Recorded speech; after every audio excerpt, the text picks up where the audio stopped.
محترم ناظرین السلام علیکم۔ جیسا کہ ہم آج آپ کو امیر تیمور کے انصاف کا قصہ سناتے ہیں۔ اللہ کے دوست کا امتحان۔ امیر تیمور بادشاہ کی عادت تھی کہ وہ رات کے وقت گھوڑے پر پورے شہر کا گشت کر کے اپنی رعایا کا حال معلوم کیا کرتا تھا اور دوسرے روز ان کے متعلق فیصلے صادر کیا کرتا تھا۔ ایک روز وہ حسب معمول شہر میں چکر لگا رہا تھا کہ اس نے ایک غمناک آواز سنی۔ وہ آہ و بکا کی طرف متوجہ ہوا۔ ایک بڑھیا رو رہی تھی اور بارگاہ عزتی میں فریاد کر رہی تھی، اے رب العالمین، ہمارے بادشاہ اور وزیر کو موت دے دے اور قاضی شہر کی عمر دراز کر۔ بادشاہ اس حیرت انگیز دعا کو سن کر بڑا پریشان ہوا۔ کافی دیر وہ سوچتا رہا کہ بڑھیا سے کس طرح معلوم کرے کہ وہ بادشاہ اور وزیر سے کیوں اس قدر نالاں ہے کہ ان کی موت چاہتی ہے، اور قاضی سے اتنی خوش کیوں ہے جو اس کی لمبی عمر کے لیے دعا گو ہے۔ کافی دیر بعد اس نے بڑھیا کے دروازے پر دستک دی۔ جب بڑھیا نے دروازہ کھولا تو بادشاہ نے نہایت بے چارگی اور مسکینی سے پوچھا کہ اے نیک عورت، میں ایک مسافر ہوں، لیکن میں نے تمہاری عجیب و غریب دعا سنی ہے۔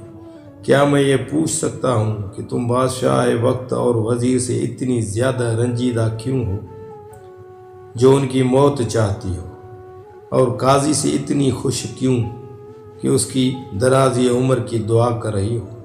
اس بڑھیا نے کہا، اجنبی، میں بادشاہ کی بیماری کی اس لیے خواہش مند ہوں کہ اگر بادشاہ بیمار ہوگا تو وہ وافر مقدار میں صدقہ خیرات کرے گا، اور اس کی خیرات سے میں اپنے غریب بھوکے بچوں کی روٹی کا سامان کروں گی۔ ہمارے چند دن بہتر گزر جائیں گے۔ وزیر کی موت کی اس وجہ سے خواہش مند ہوں کہ وہ نہایت نیک سیرت انسان ہے، اور میں چاہتی ہوں کہ اس کا خاتمہ نیک اعمال پر ہو جائے اور وہ رب العالمین کے دربار میں اعلیٰ مقام پائے اور نجات حاصل کرے۔ قاضی شہر کی درازی عمر اس لیے چاہتی ہوں کہ وہ اپنی بدعمالیاں زیادہ سے زیادہ کر سکے تاکہ اس کا ٹھکانہ جہنم کے علاوہ کوئی نہ ہو اور قیامت کے روز اس کو زیادہ سے زیادہ عذاب ملے۔ بادشاہ تیمور جو مسافر کے روپ میں تھا، آپ دیدہ ہو کر اس بڑھیا سے کہا، اے نیک عورت، میرے پاس صرف ایک تسبیح ہے، تم وہ مجھ سے لے لو اور اس کو فروخت کر کے اپنے بچوں کا پیٹ بھرنے کا سامان کرو، اور اگر وقت نے مہلت دی تو میں تمہاری ضرور مدد کروں گا۔ یہ کہہ کر اجنبی مسافر بادشاہ چلا گیا۔ ادھر بڑھیا تسبیح لے کر اپنے ہمسائے کے پاس گئی تاکہ اس کو فروخت کر سکے۔ اس ہمسائے نے، جو یوں تو سید تھا مگر پرلے درجے کا بخیل انسان تھا، جب تسبیح کو دیکھا تو اس کی رال ٹپک پڑی۔ بڑھیا تسبیح کی قیمت سے ناآشنا تھی، کیونکہ تسبیح یاقوت اور لال و مرجان کی تھی، اور مذکورہ ہمسایہ کسی طرح اسے وہ تسبیح ہتھیانا چاہتا تھا۔ اس نے بڑھیا کے ساتھ الٹی چال چلی کہ یہ تسبیح تو میری ہے، اس کو کل کسی نے چرایا ہے اور میں اس کی تلاش میں تھا۔ اب مجھے پتہ چلا کہ یہ تم نے چرائی ہے، میں اب تم پر مقدمہ دائر کروں گا۔ بڑھیا گھبرا گئی اور بولی، میں بالکل بے قصور ہوں، یہ تسبیح تو مجھے ایک اجنبی نے دی تھی، میں نے ہرگز نہیں چرائی۔ اب اس سید ہمسائے نے موقع سے فائدہ اٹھایا اور کہنے لگا، اچھا، اگر تو نے تسبیح نہیں چرائی تو یہاں سے بھاگ جاؤ، میں تم پر اتنا ترس کھا لیتا ہوں کہ تمہیں عدالت میں نہیں کھینچتا۔ بڑھیا نے اسی میں عافیت جانی اور اجنبی کو کوستی اپنے گھر چلی گئی۔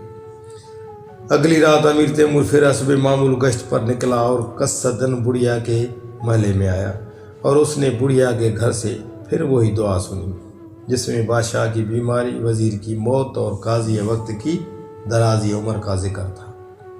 بادشاہ نے بڑھیا کے گھر کا دروازہ کھٹکھٹایا۔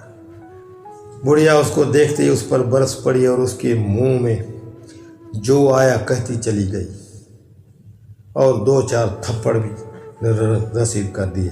جب اس کا غصہ فرو ہوا تو بادشاہ نے اس سے اصل واقعہ سنا۔ بادشاہ کو بہت غصہ آیا۔ اس نے بڑھیا کو بتایا کہ میں اجنبی نہیں بلکہ بادشاہ وقت ہوں، اور میں نے تمہاری ضرورت پوری کرنے کی غرض سے اپنی قیمتی تصویر تمہیں دی تاکہ تم اپنے بچوں کا پیٹ بھرنے کا سامان مہیا کر سکو، مگر تمہارے ساتھ تمہارے بخیل پڑوسی نے بڑی زیادتی کی ہے، اس کی سزا اس کو ضرور ملے گی۔ اگلے روز بادشاہ نے بڑھیا اور اس کے بخیل سید پڑوسی کو اپنے دربار میں طلب کیا۔ دربار میں تمام وزراء، امراء اور دیگر مصاحب تشریف فرما تھے۔ بادشاہ نے بڑھیا کو حکم دیا کہ ساری رویداد سناؤ۔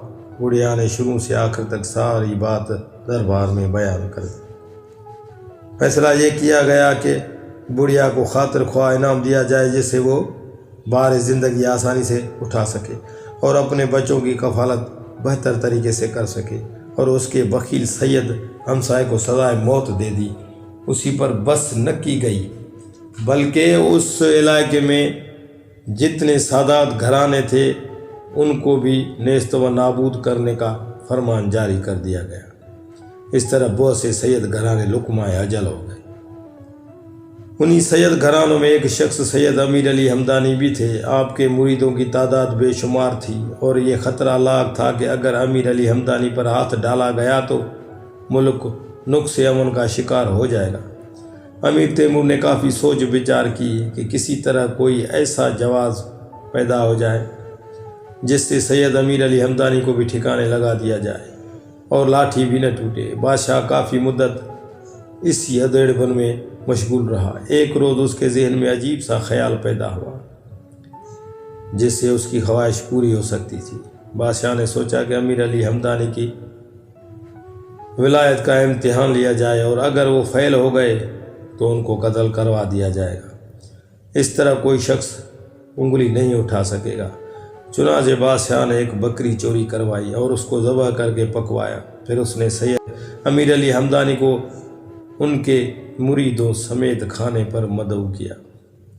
بادشاہ کا خیال تھا کہ چوری کی ہوئی بکری جب آپ کھائیں گے اور نہ جان سکیں گے، اس طرح آپ کی ولایت کے تمام پردے اٹھ جائیں گے اور ان کو قتل کرنا آسان ہو جائے گا۔ ادھر اللہ تعالیٰ نے اپنے ولی کو بھی بادشاہ کی بری نیت سے باخبر کر دیا۔